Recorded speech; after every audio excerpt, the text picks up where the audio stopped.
Hello, good afternoon. Good evening sa lahat. Ako pala si Lucre. I would like to greet my friend, special friend, hindi lang friend, kundi kapatid, kapamilya, lahat na nandito ka na sa puso ko, Beb. Ayan. Beb Chantal, happy birthday. More birthday to come, more lalaki to come, and more blessing to come. Ayan. Happy birthday sa'yo, Beb. Ingatan mo yung sarili mo. Hindi na ako mawawala. Nandito na ako. Bumalik na ako sa imo ngayon. Siyempre, ayoko naman na iwanan ka na lang sa ere. Ayan. Kasi si Chantal minsan matampuhin yan.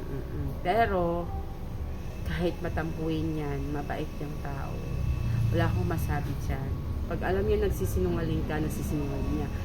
Pero pag alam ko naman yung lalaki na ayaw ko para sa kanya. Ayaw ko talaga para sa kanya. Kaya minsan, ayun, inaalisan ko na lang siya minsan. Ayan, but sobrang happy birthday sa'yo.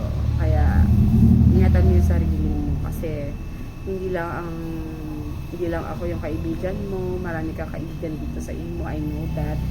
Tsaka, siyempre, iingatan din kita dahil sa kitang kaibigan na minamahal ko. Wala siyang magiging jowa kundi ako lang. It's only Lokring, okay? Tangina, ano na? Magiinuman na ba tayo online? Ayan. Kaya shoutout na rin sa mga nanonood dito sa video. I-greet natin na happy birthday si Beb Chantal. I love you, Beb.